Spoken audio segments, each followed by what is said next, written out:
Hello, everyone. Can folks hear me?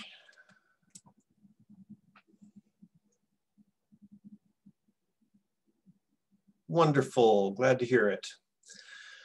Okay, so I'm going to start today with some announcements and then going over one topic that I didn't have time to go over on Monday.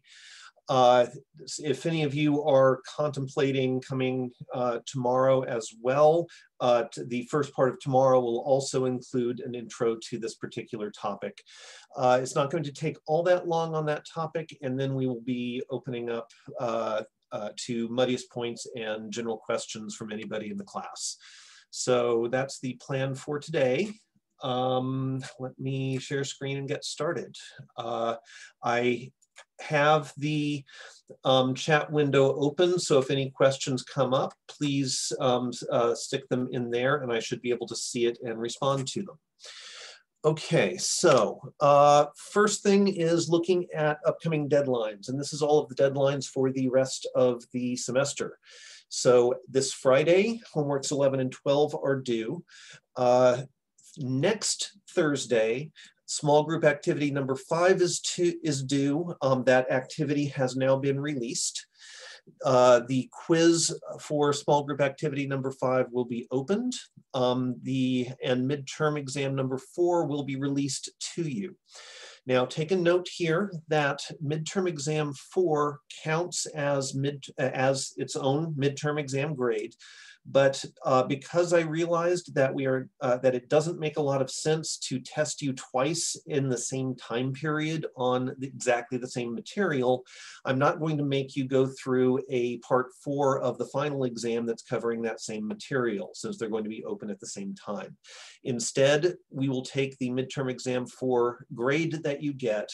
We will cut it in half, and that will become the midterm exam part 4 grade as well.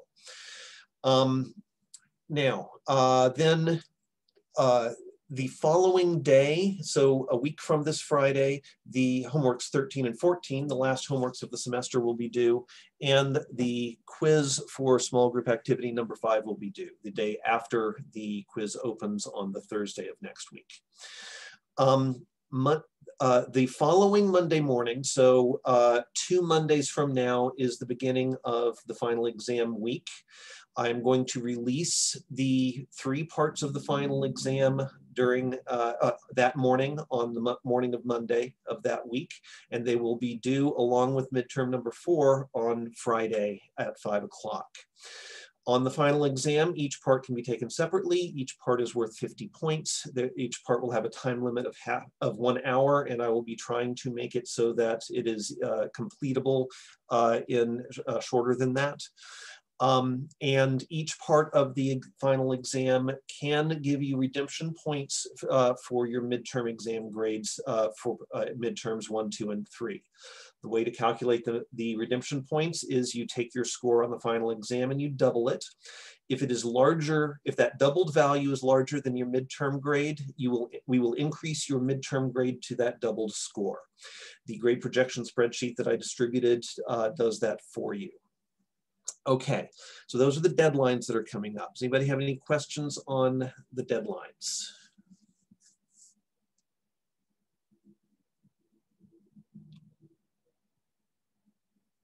Okay. I discovered that I had some very old content videos from something like 7 years ago, back when I was teaching at Oklahoma State University, on some topics that either provide some background material for what we're doing or deal with the actual material for the semester. Now, for stuff that I actually developed content videos this semester for, those videos that you've already seen, those are better. And so I didn't put up any of the ones that go with, that correspond to that material. However, there are some that are what here at BSU is Chem 111 material that some of the Chem 112 material depends on. And I have put that information, those videos up, and there are also some videos on next week's material on redox reactions that I put up as well. So there is a sequence on thermodynamics and most important of those is going through Hess's law and standard heats of reaction at the, so the presentations that you saw Monday and Tuesday were using some of the same screens from, some of the same images from those videos. But the videos that I put up are a more, sort of a more leisurely presentation of that information so that you can go through it on your own time if you wish to. In addition, there's some general review stuff on aqueous solutions, precipitation reactions, and acid-base reactions. I'm not using these as assigned content videos for you because they have some problems with them. One of them is that they very heavily reference the textbook that we were using at the time, and that is not the same textbook that we are using now, and so I couldn't use the videos as directly for this class as I would have wanted to. And secondly, in some cases, the audio quality is pretty bad, so you may have to really ramp up your volume in order to be able to hear anything. In addition, there's a post on Piazza I put up that lists a variety of other topics that I have videos on that are in the same style as these. And if anybody wants any of those, then you should feel free to post a follow-up to that, and I'll be happy to post them for you to work with. The benefit of these is that, I mean, the material's the same, and they're presenting it from my perspective, so you can hear what it is that I think is important about these various topics. Okay, moving, so that was it on sort of logistical stuff. Does anybody have any logistical questions before I get on to the last new topic for this week?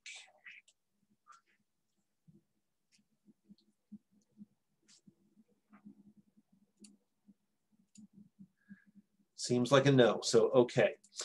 So our topic for the week is that, our last topic for the week is looking at standard conditions, and what we're going to be doing is making connection between the equilibrium constant and the free energy change, the Gibbs free energy change of a reaction. So we'll talk through this in a moment.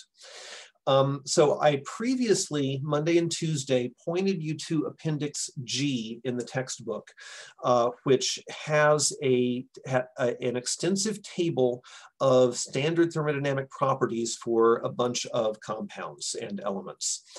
And I noted that we have we have several different columns here. We have the enthalpy of formation, which is the delta H for the formation reaction for the compounds. We have the free energy of formation, and then we have the absolute entropies of the compounds or elements that we're dealing with.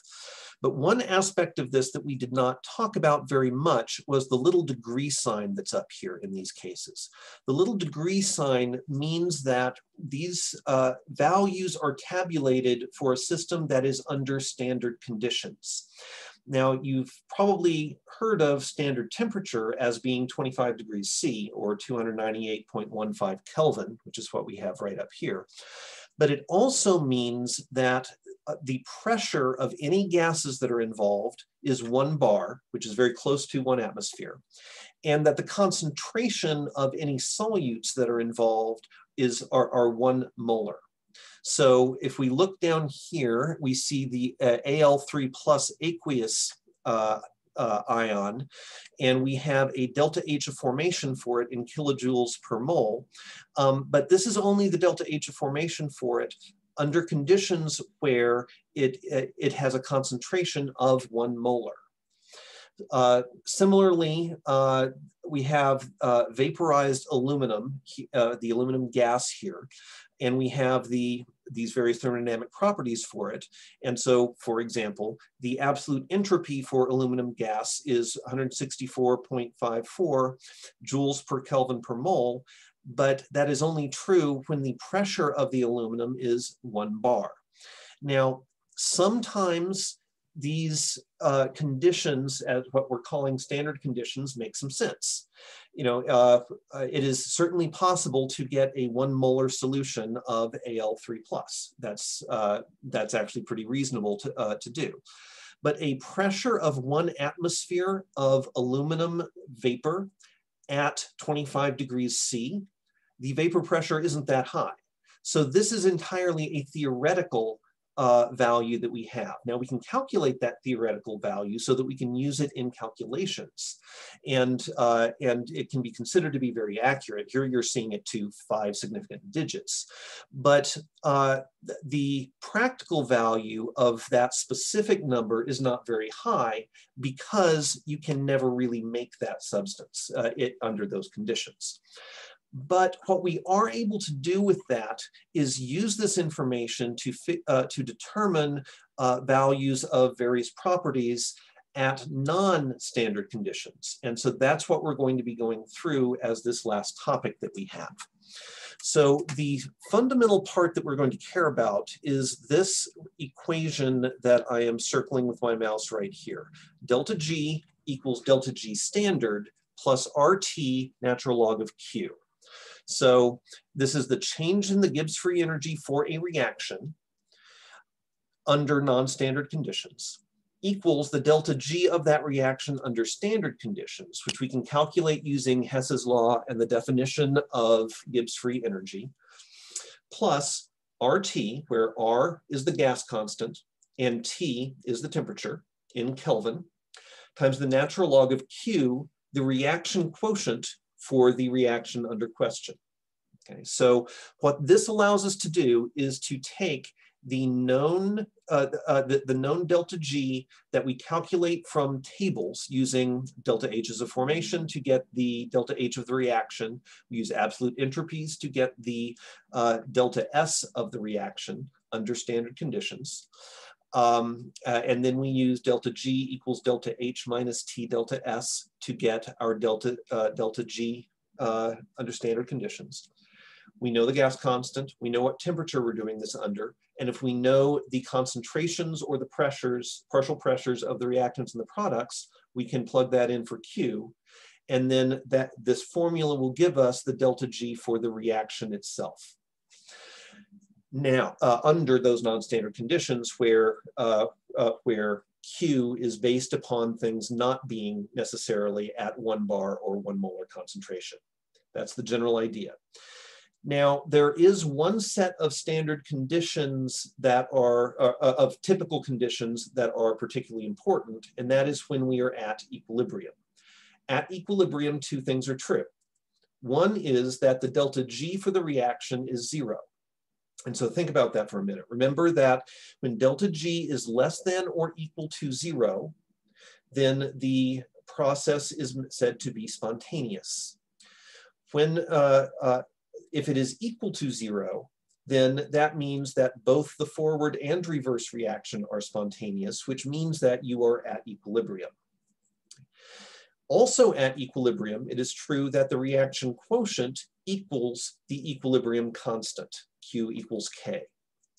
So if we plug those 2 values into this equation I just gave you, which it takes a bit of work to derive this equation, so I'm not going to hold you responsible for knowing how to do that.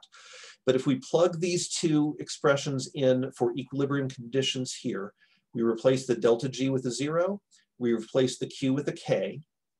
We can then solve this for delta G standard, and what we now have is a way for us to calculate the delta G standard for a reaction. All we have to do is measure the equilibrium constant. Or what is typically more useful, if we solve this for K instead of solving it for delta G standard, is that we can now calculate for any reaction we want to, the delta G standard, and from that we can get the equilibrium constant. So a lot of people have asked questions in the past about, okay, we have this new reaction, how do we figure out what the equilibrium constant is? And up until this point, the answer has been, well, we have to measure it. We have to let the system go to equilibrium, and then we have to measure what the concentrations are or what the partial pressures are. But what we have now, using with this particular equation, is a way to find the equilibrium constant without even having to run an experiment. We look up the information in tables like this for the reactants and the products, and we calculate our delta G, and from that we can find our equilibrium constant. And so for any reaction, even if it's a reaction that has never been done, you can, if we know the thermodynamic properties for the reactants and the products, we can find the equilibrium constant. We can calculate the equilibrium constant for that reaction, which is a pretty powerful kind of thing. Okay, that's the last bit of material which I didn't have time to get to on Monday. Does anybody have any questions about that?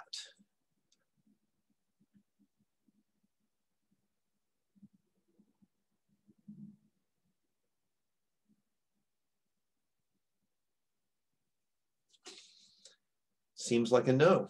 Okay, so I'm going to move on to some muddiest points and go through those. And then I'm going to open up questions to anybody that has questions of any kind.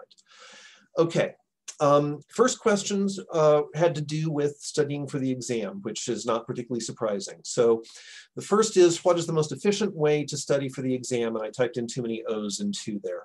So in my opinion, the best way to study for the final exam would be to study the midterm exams and to make sure not just that you know how to answer those questions, but if you step back and think about, why was I asking the question that I did? What was it I was trying to get at in terms of understanding the material with each of those questions? You should have access to all three of the midterm exams now. Your scores and the correct answers of them. The way to find those, if you haven't found them yet, is to go into the grade book on Blackboard and click on your grade for it, and it should take you to your attempt, and it will show you the correct answers and your answers. Now on the midterm 3, the format of the numbers that are entered are somewhat weird. And that was so that I could use the scientific notation format that we were using. And so it's probably not going to be all that obvious how to interpret what the quote unquote correct answers are for those. I am in the process of putting together a walkthrough video for exam number 3. I will hopefully have that posted within a day or two so that you should be able to go back to those. What I'm going to recommend is that any questions that are asked on the exams, on the midterm exams, that you don't know how to do, or the walkthrough video doesn't sufficiently explain to you what's going on with them, those are perfect topics for us to discuss in Q&A or in online office hours or in Piazza. I am planning to have significant extended office hours during the final exam week. Okay, the second question here was, will the systems from midterm 1 be used, or will questions be fashioned more like the ones on exam 3? Well, on exam 3, there were actually some systems. It's just that I embedded those systems into the exam itself, because you had a particular kind of titration, and then there were several questions that were dependent upon, that were talking about that specific titration, and so on. So, but no, I am not expecting there to be a separate systems document that you'll have to be looking at. I will probably have several questions within the exams relating to the same system that you're looking at on the exam. And that's simply so that you don't have to be on each question feeling like you're starting fresh and needing to understand a new system on each question. The purpose of it is so that you spend a little bit of time understanding what the system is, and then you don't have to learn a new one for the next question. That's the general idea there. Okay, so those are the two sort of logistical questions that I got. Does anybody have any follow-up questions about sort of logistics on the exams?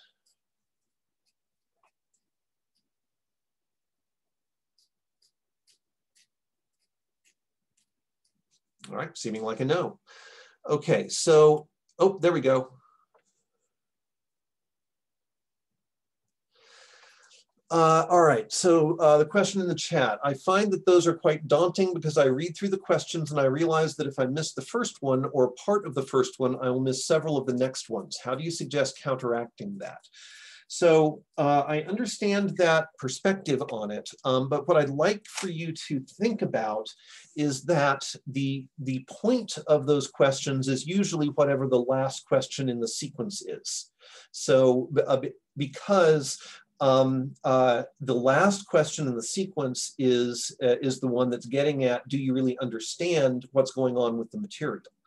And so the earlier questions I view as being a way to guide you to that last question without the entire exam being just the last question of the series. So so you do in fact, I view this as a way for you to get partial credit by being able to get part way to that final answer, rather than being something where the questions should be viewed as independent, because that independent points. So the thought here is that the early questions that are in a sequence should be some of the easier questions to do. So, and so they should be the ones that you've probably kind of practiced in doing things on Newton. And so try not to be intimidated by those. And then when you get to the next questions, what you should be doing is thinking about, okay, the prior questions are there specifically to set me up for success on this question. What did they tell me that was useful? That's how I would go about thinking about that.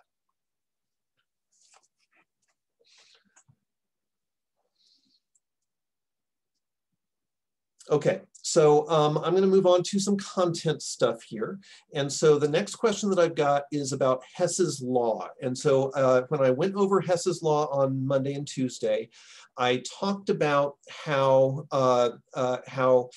it is very, very tempting for students to just try to memorize the procedure as products minus reactants and then not think about what does that actually mean that you are doing with the information.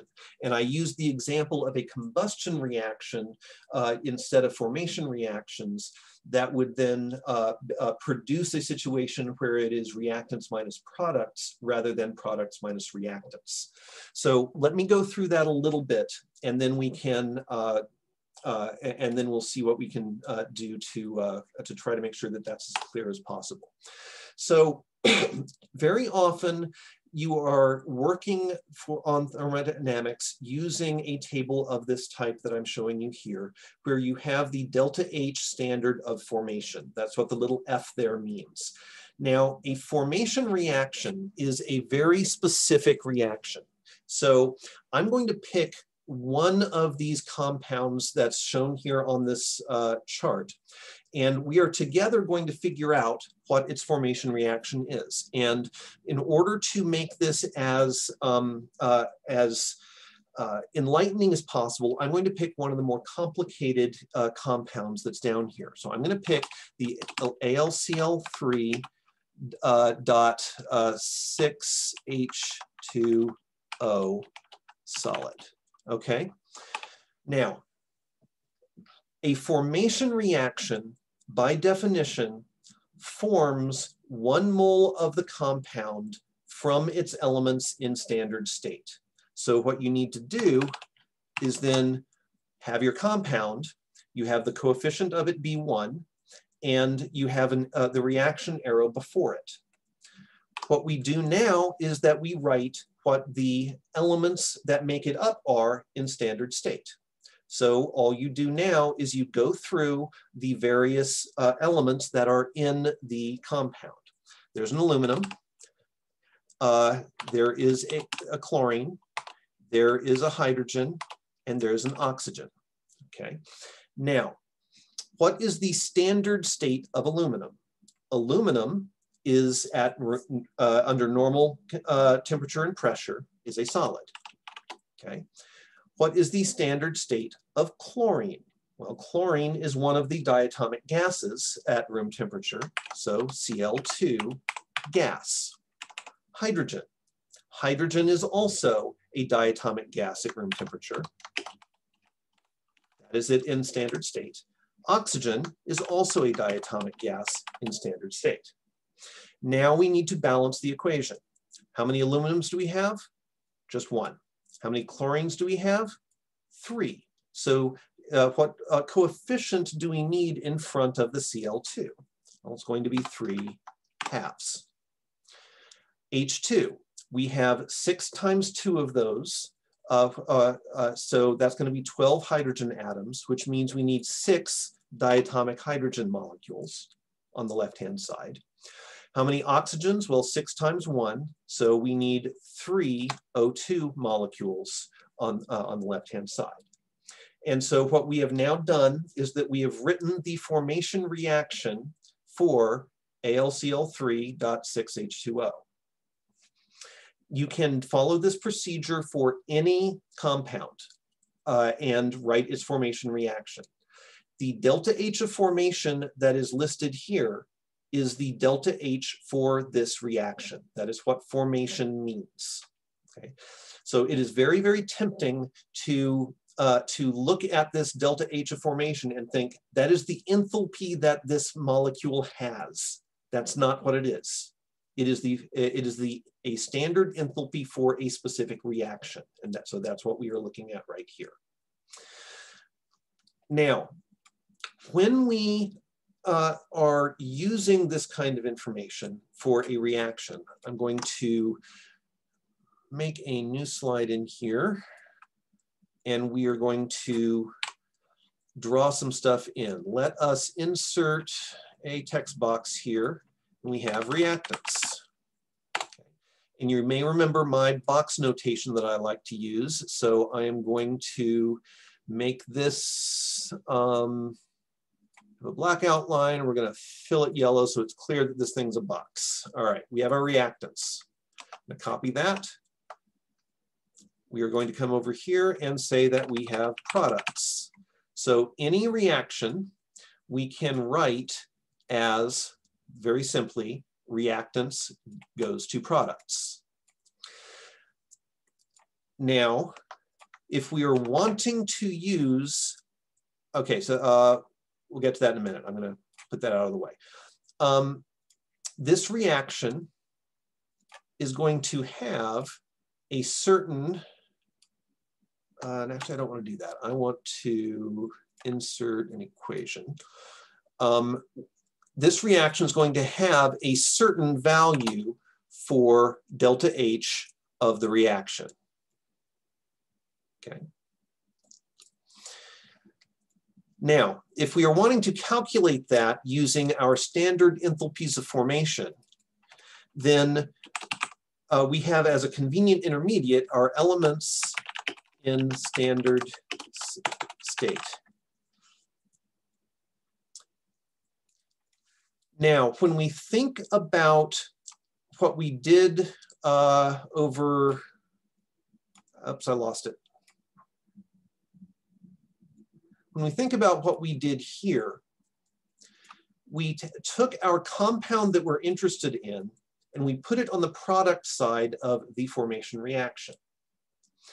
So if this compound is a compound that is on the reactant side, then our formation reaction is going to be a reaction that goes that way, from elements in standard state to the reactants. If we have that compound as a product, then what we have is a reaction going from the elements in standard state to the products. Because that is how the reaction, the formation reaction works. The compound that we are looking up is on the product side, meaning it's on the receiving end of the arrow. And on the giving end of the arrow is the elements in standard state, which are going to be the same for the reactants and the products because you have the same atoms in each case in both, on both sides. So the elements in standard state here become this conceptual intermediate that we have that is particularly convenient for us to work with. So so if we have multiple reactants, then this arrow is corresponding to multiple formation reactions. And so what we have is going to be, oops, I grabbed the wrong thing. Let's grab that. So what we have now is, let's see if I can do this conveniently. These are going to be the delta H's of formation of the reactants is going to be the delta H for this arrow. This is going to be the delta H of formation of the products. And so our delta H for the overall reaction has to be the same as what we would get if we went this way and then this way, doing our scenic route version of this. So I will insert here, oh, there's a fun arrow somewhere. We'll do this one. So if we go by our scenic route like that, then what we are doing is going against this arrow. So it's minus the delta H of formation of the reactants. We go with this arrow, so it is plus the delta H of formation of the products. So that is how we get this whole thing that most people memorize, and I am arguing you shouldn't, is products minus reactants, because the products are positive, the reactants are negative in this case. Now, the comparison I made was to a different kind of reaction. It was where I said, let's suppose we have C2H4 as a gas, and we have plus H2 as a gas, going to C2H6 as a gas. Okay. And we want to know the delta H for this reaction. But perhaps in this situation, we are not given the kind of table where we have enthalpies of formation before, but instead, maybe we are given the delta H of combustion, meaning burning in air, of each of these compounds. Maybe we have the delta H of combustion of this is some number. And we have the delta H of combustion of hydrogen and the delta H of combustion of this, this compound. So if we're going to try to use that information instead of the delta H's of formation, then we need to think about what that reaction, the combustion reaction, is. So let's take a look at one of these as an example. Well, it's that plus oxygen gas yields combustion products. And combustion products for carbon is CO2 as a gas. And our combustion products for hydrogen is water as a gas. Now, we need to balance this. So we have 2 of those, and we're going to have 2 of those. And now we have 4, 5, 6 oxygen atoms, so we're going to have 3 O2s. So notice what we're doing here now. What we're doing now is we are putting the compound in question for the reaction we're trying to figure out. It's on the reactant side of our standard reaction for combustion here, which is different from the case here where we had the compound in question on the product side of our standard reaction. And so what that means is that if we take this formulation and we try to do it again here, I'm going to make this a little bit bigger so it's a little easier to see. If what we're doing is combustion, then what we have down here are combustion products as our convenient intermediates. And these are now going to be delta, not delta HFs, but delta H of combustions. Delta H of combustion, we get rid of that for the moment. And what we just said was that the combustion reaction has the compound we are interested in on the reactant side, which means that these arrows we have here are backwards. So we want the arrow to go like this, because our standard reaction is taking our compounds and burning it to produce the combustion products. And this one as well goes like this. So if we are going to then do our scenic route version to go from reactants to products by way of combustion products, then we have the delta H of combustion of the reactants minus the delta H of combustion of the products, because minus means that we're going against the reaction arrow as written. So this is what is going on when you are using Hess's law. Hess's law says that however you get from reactants to products, the delta H is the same. And so we are then using two different types of ways of doing that in this case. In one case using heats of formation, in another case using heats of combustion. But we have to think about and remember which way the arrows go. So it tells us when we are going with the reaction arrow and when we are going against the reaction arrow, so that certain things will be positive or negative based on that. Does anybody have any questions on this concept, this content?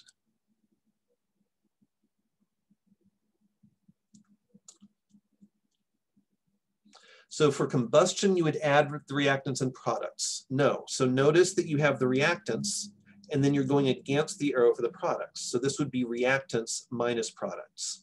So what we would do is say that the delta H of the reaction equals the sum of the delta H of combustion of the reactants minus the sum of the delta H of combustion of products.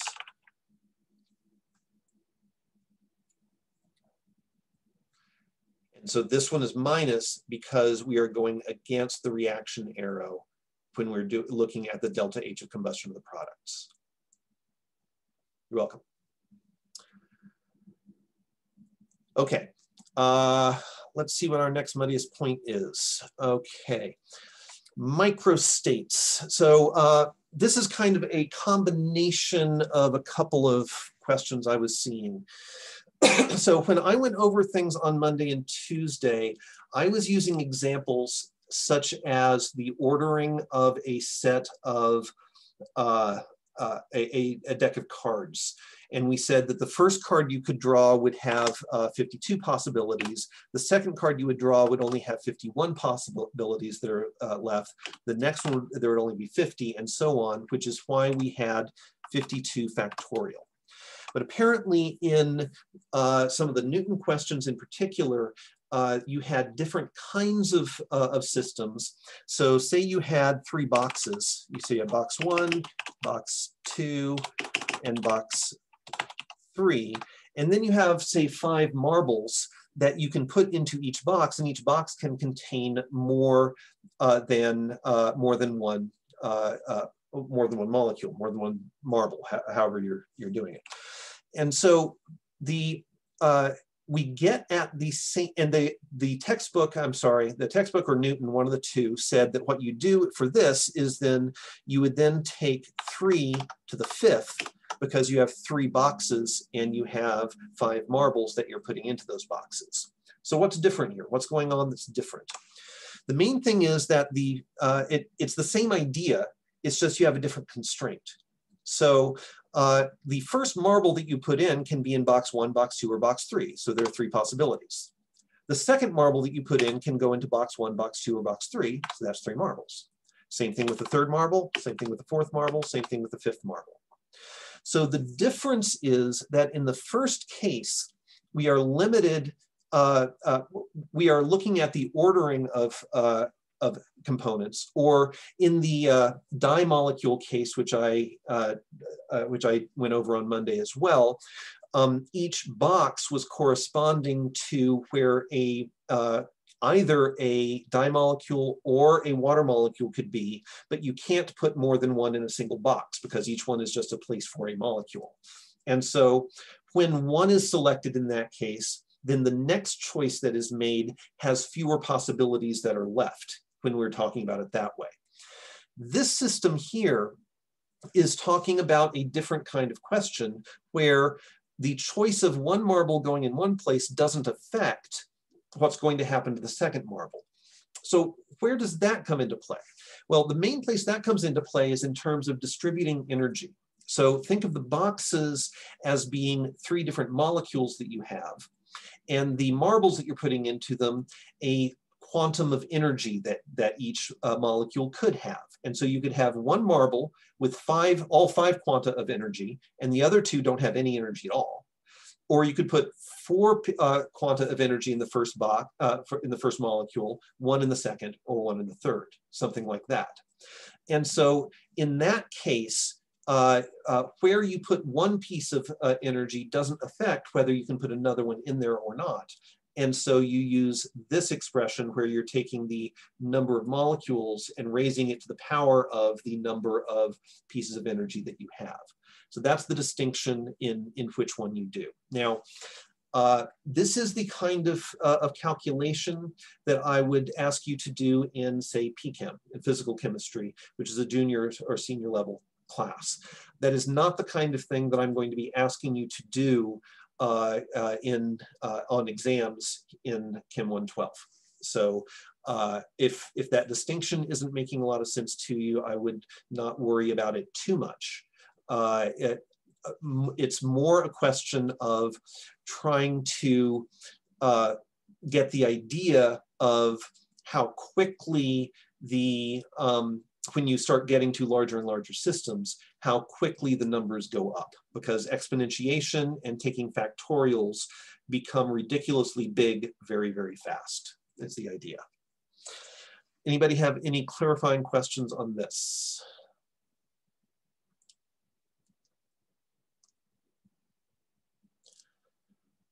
Okay, so the next question was trying to understand the difference between a microstate and a macrostate. So a microstate is, a good way to think of a microstate is imagine doing a time freeze on all of the molecules of air in the room that you're in. You know, time has stopped, every molecule of air has stopped moving. And you can fully describe the entire system of your room if you know where each molecule is and what its velocity is at that point. So a microstate is a snapshot like that. A macrostate is a collection of microstates that have a related description, from a bulk perspective. So I can't tell the difference in the air in its snapshot that we have at one instant and then at the next instant, because it has uniformly distributed pressure throughout it. The molecules are pretty evenly spread out. And they have a particular distribution of velocities that was actually described by Ludwig Boltzmann, the guy who came up with the entropy equation. But there are lots and lots of microstates, different types of snapshots that will still feel the same way.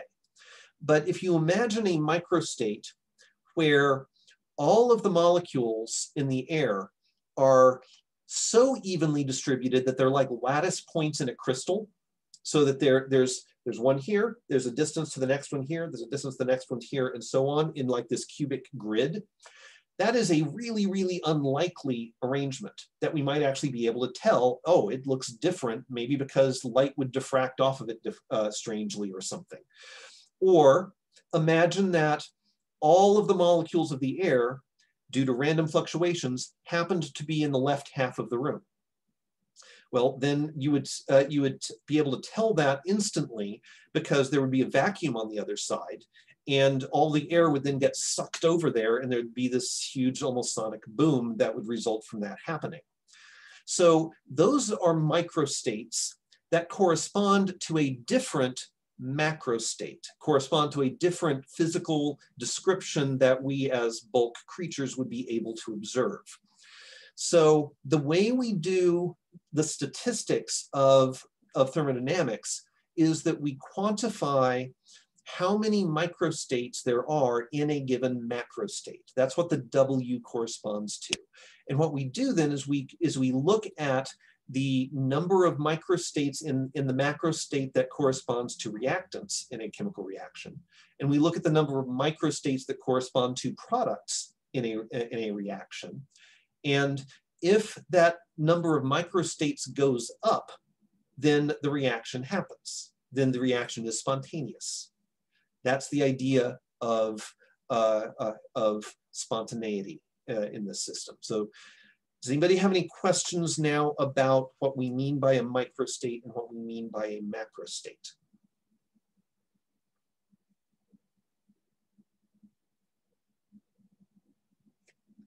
Okay, next. Okay, so question on entropy. So somebody wrote down from the Monday lecture, delta S of the universe equals delta S of the system plus delta S of the surroundings. But how do you know if the entropy would change in the system or in the universe? Or I think they also mean or in the surroundings. So the idea here is that because we have tables like this, where we can look up the molar entropy of compounds or elements, we can calculate the delta S of the system for a given reaction just by taking the entropy of the products and subtracting the entropy of the reactants. The delta S of the surroundings is what we're only caring about there is the delta S of the surroundings that results from the impact of the reaction we are studying. So the only impact that we are allowing is for heat transfer. So the change in entropy of the surroundings comes from any amount of heat that is given off into the surroundings, which will increase the entropy of the surroundings, or from the system absorbing energy from the surroundings, which will decrease the entropy of the surroundings. So that's all that we're caring about at that point. There is a question in the chat. So at 0K, there is only one microstate. So one slight correction to that, at 0 Kelvin for a perfect crystal, there is only one microstate. It is possible to have an imperfect crystal at 0 degrees Kelvin, and that imperfect crystal would have defects. And the position and the relative positions of all of those defects would constitute some level of entropy, so, some different number of microstates. And so in order for it to have truly one microstate, it has to be a perfect crystal at 0 degrees Kelvin. And in that situation, based on Boltzmann's formula, the entropy is 0 at under those conditions. That is the third law of thermodynamics. Okay. Any questions on system versus surroundings when it comes to entropy?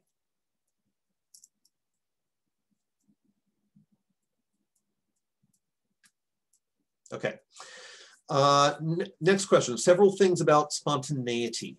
So one person was asking, is spontaneity meaning a process that always happens rapidly and naturally without effort or work, or is it only natural and not always rapid? It is not always rapid. So the example I used on Monday is that it is spontaneous for a diamond to turn into graphite, but it is so slow a process that it is effectively not going to happen. Now, the way to think about that is that is thinking about a the reaction coordinate for transition state theory. So you have an energy level for the reactants.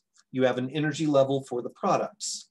You could imagine doing the same thing for Gibbs free energy. So you have a Gibbs free energy level for the reactants, you have a Gibbs free energy level for the products.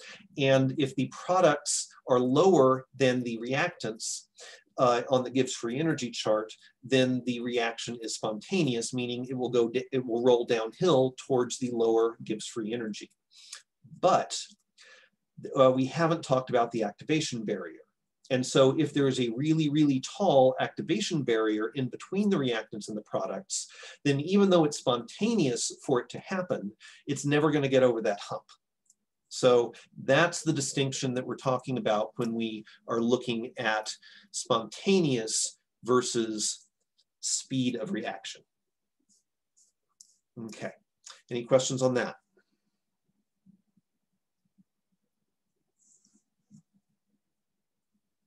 Okay, in Newton, there was a question.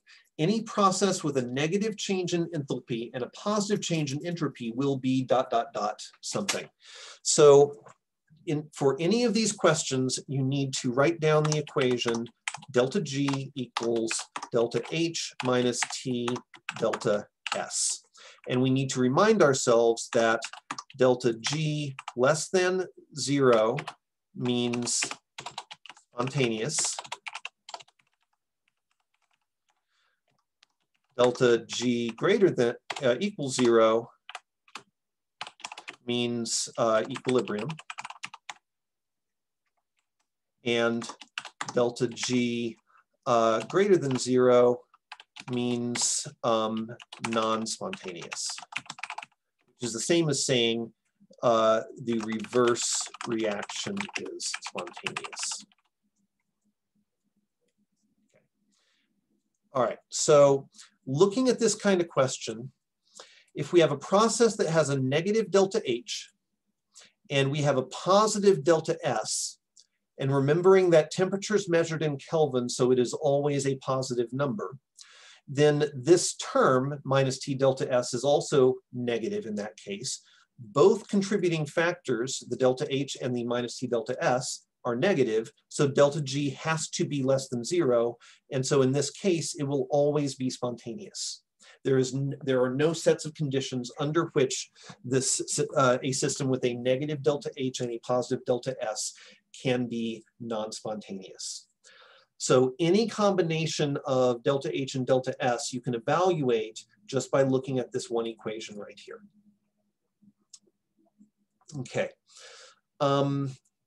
The next question is related to that. We can use the same ideas to look at it. Somebody was confused because they said that the change in Gibbs free energy is positive, the process is always non-spontaneous. That's correct. But when the enthalpy is positive and the entropy is positive at high temperature, the Gibbs energy is positive and spontaneous. That's incorrect. So if delta H is positive and delta S is positive, then because of the negative sign here, if temperature is high enough, then temperature times delta S, temperature times delta S might become larger than the delta H you started with. And so because it's being subtracted, you would end up with a negative delta G. So, the entire question is what happens at high temperature? At high temperature, this gets so big that it overrides this. And so the overall delta G becomes negative. The Gibbs energy becomes negative at high temperatures, and that is why it becomes spontaneous. Okay. So the next two questions, I was a little bit baffled about where they came from. So if anybody has some insights into where these questions came from, that might help me answer them a little bit better. So feel free to type something into the chat if you have some thoughts about that. I'm going to ramble on a little bit to try to talk about some of the issues. And if nobody has any ideas, that's fine. I won't ramble for very long, and then we'll get on to any questions anybody has. So what are the factors that cause a decrease in the dispersal of matter, and how does spontaneity figure in? So when I think of the dispersal of matter, and in particular, the dispersal of matter decreasing, yes, and Dina just said states of matter, a gas is more dispersed than a liquid. And yes, that's exactly where I was going. And I suspect, Dina, that you may be right, that that's what they were probably talking about. So a gas is indeed more dispersed than a liquid, meaning that the molecules are further apart. And because the molecules are further apart, there are more places each one can be. And so as a result, you have a very high level of entropy in that situation. Once you are looking at a liquid or a solid where they are all constrained to be close to each other, there are fewer places each of them can be. And so as a result, your entropy is lower. And we've been saying that the entropy always increases, right? So, but it sounds like that means that things should turn from solids and liquids to gases and then never go back. But that's not what happens. We actually do see condensation happening. So why does condensation happen?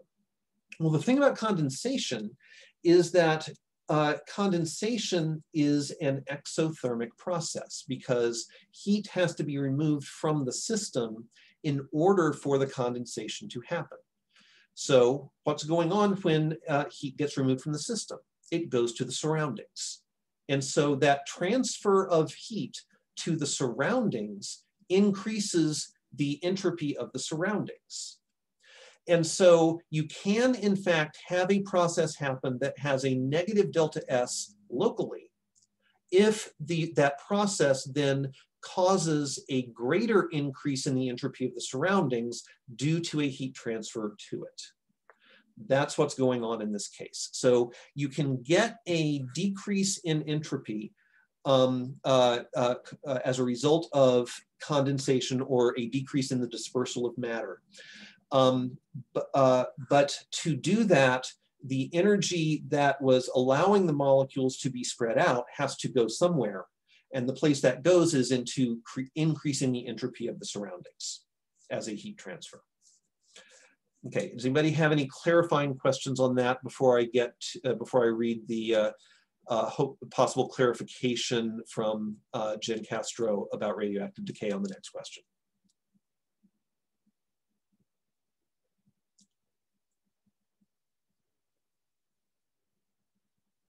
Okay, so the last question that I was looking at is, can radioactive decay be considered a spontaneous process? Will the entropy increase or decrease? And then the textbook discusses radioactive decay as a spontaneous process that can either be rapid or extremely slow, making the point that spontaneous does not correlate to speed. That would be my guess of where that question came from. I think that's probably right. Now, something to remember is that if it happens, it is spontaneous. That's so since radioactive decay happens, it is spontaneous. But not everything can decay radioactively. So there are certain isotopes that don't decay radioactively. And so radioactive decay is spontaneous for some things and not spontaneous for other things.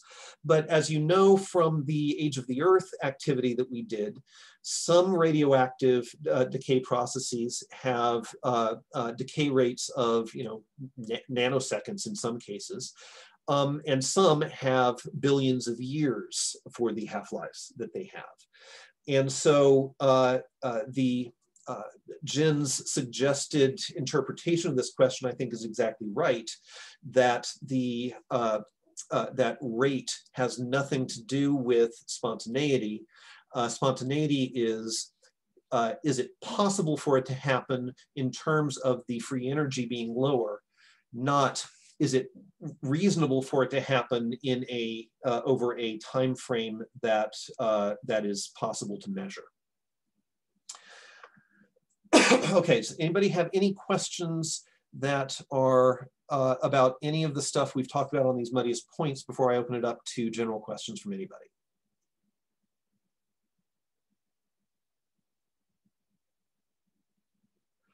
Okay, let's go to any questions anybody has. And I'm going to stop sharing. I'm going to turn off, I'm going to allow people to unmute themselves now if you'd rather state something verbally rather than typing it in.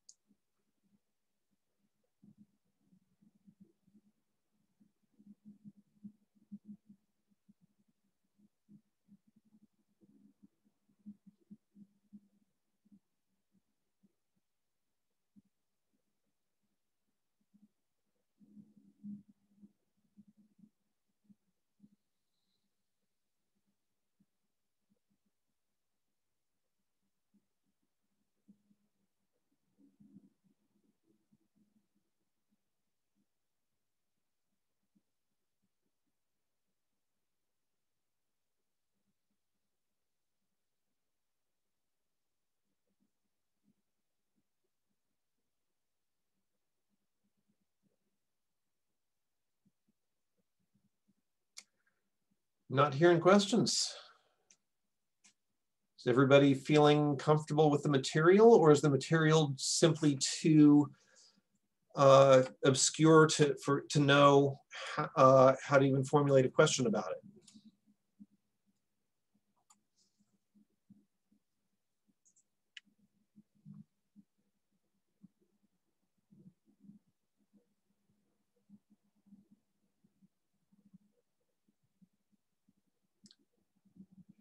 I go through an example of a question like we might see on the exam. Well, so one of the things that I would imagine doing would be something sort of like what's on the small group activity, where you are calculating the you're calculating a delta H for a reaction using tabulated values. You're calculating a delta S for the reaction using tabulated values.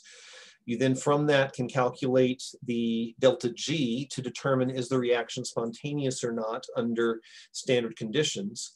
With the new information that I provided today, you could then imagine going from that to an equilibrium constant. And then as a result of that, you'd be able to tell the extent to which a reaction would end up happening.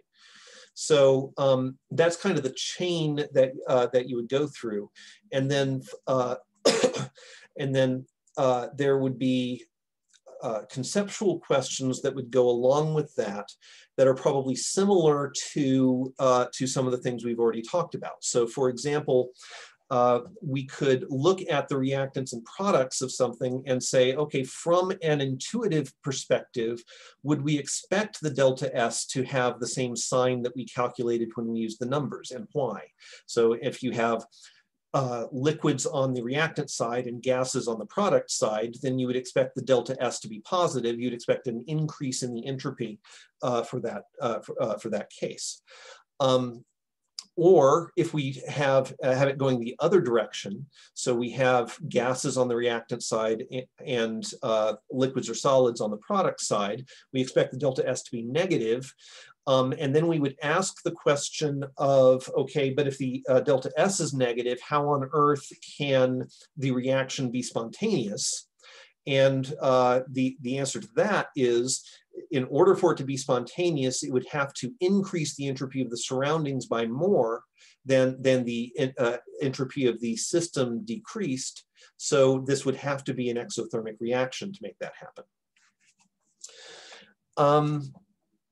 So that's the kind of direction I would go with a set of questions on the exam.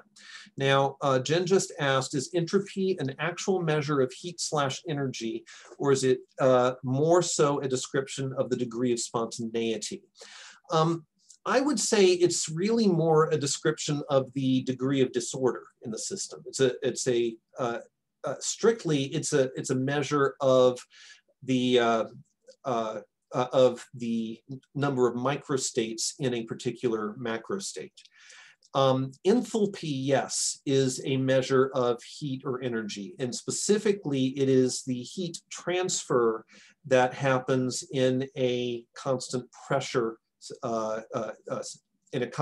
reaction.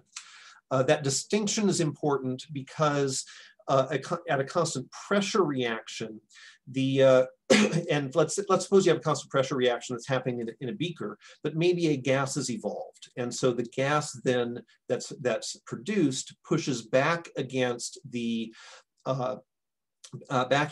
atmosphere as it's released into it, as sort of maybe bubbles that come out into the atmosphere, and that's actually doing work on the environment. And so there are two types of ways you can have energy transfers. One of them is heat and the other is work.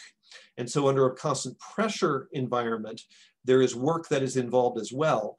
And that changes what the heat transfer is going to be. If instead you carried out the reaction in a constant volume apparatus, so that if gas is evolved, what happens is it becomes pressurized and then hopefully not explosive, then you would no longer be dealing with enthalpy, you would be dealing with internal energy of the system. So there's a distinction there, and that's why we use the term enthalpy rather than energy in this case. So enthalpy, yes, is a measure of heat and energy under certain conditions, constant pressure. Entropy is a measure of the disorder of the system.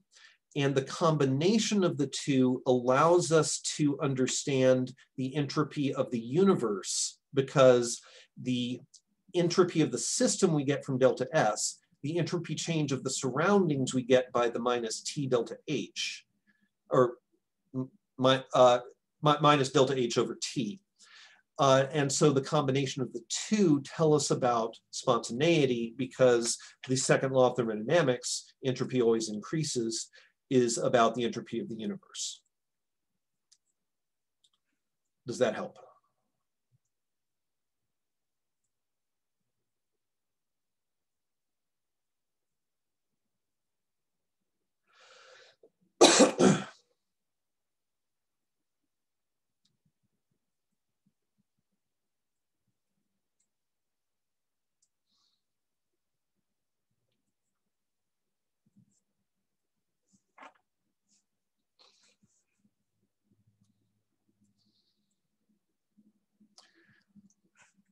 So if you want to practice sort of some exam type questions along the lines of what I was describing, what I might suggest would be taking a look at that, you know, go and look up just some random chemical reactions.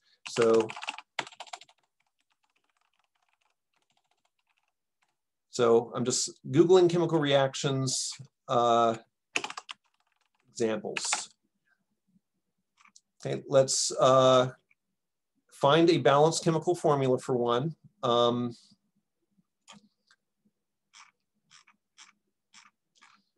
So it's maybe something like this, okay? Then go look at Appendix G of the textbook and calculate the delta H for the reaction, calculate the delta S for the reaction, calculate from that the delta G of the reaction and see what its temperature dependence is like. And then from that, calculate the equilibrium constant to see you know, how much of the products you're likely to end up with. And if you pick something like combustion, which is, or in this case, anaerobic respiration, you're likely to find that the equilibrium constant is just absolutely huge, which means that the equilibrium would not have much of the reactant that would be left, assuming that it proceeds at any kind of a reasonable rate. This is not setting up a question of this type is not particularly hard to do. You just find a chemical reaction, and you start calculating the enthalpy, the entropy, the Gibbs free energy, the equilibrium constant, that sort of thing. So question in the chat. For this reaction, it would be products minus reactants. Well, it depends on what you're using. If you are using heats of formation, so if we go to here and we go down to our Appendix G, where we have enthalpies of formation that we're using, yes, that's going to be products minus reactants. But it's going to be products minus reactants because of this diagram right here. And so if you ever forget, is it products minus reactants or reactants minus products, just on a sheet of paper, it doesn't take much work to come in here and say R for reactants.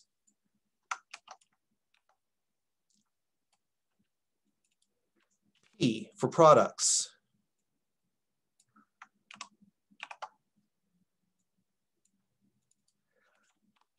CI for convenient intermediates. I want an arrow to go here. And then think, okay, which direction do I draw? Okay, formation reaction means I'm forming my compounds from the convenient intermediates. Draw it. Draw a second one. And you'll be able to do this on a sheet of paper much faster than I'm doing it here. You should be able to do this in like 5 seconds to draw it.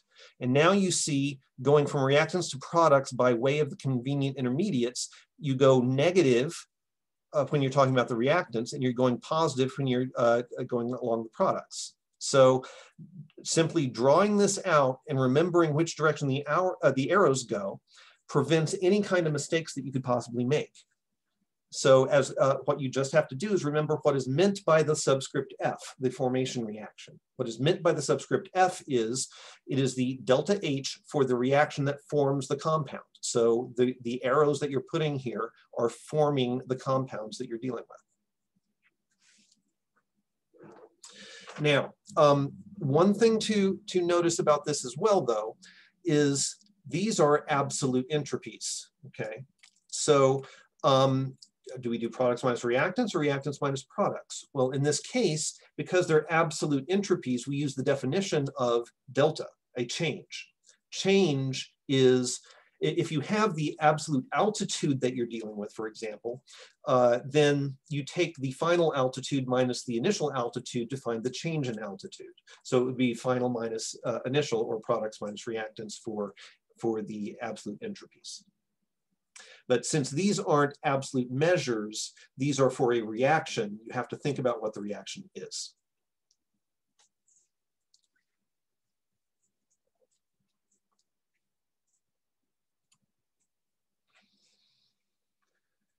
Got about 3 more minutes. Anybody have anything else?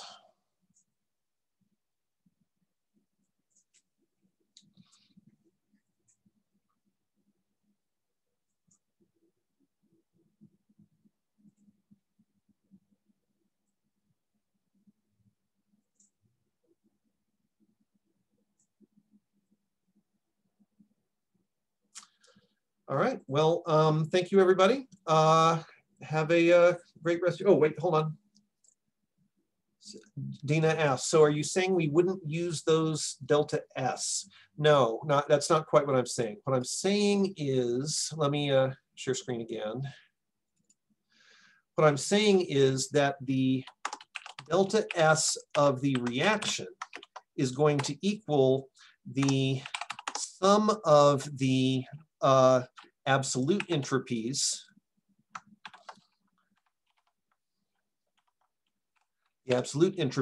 of the products minus the sum of the absolute entropies of the reactants. But in this case, it's not because these are not changes in entropy the same way that delta H of formation is a change in enthalpy. This is more akin to this being an altitude.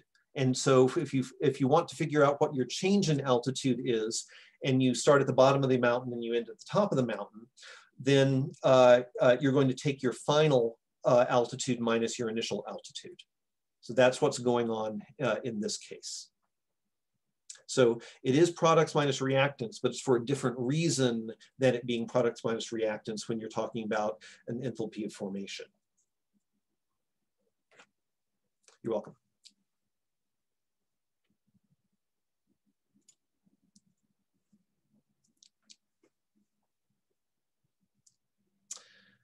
All right, well, thank you, everybody. Have a great rest of your week.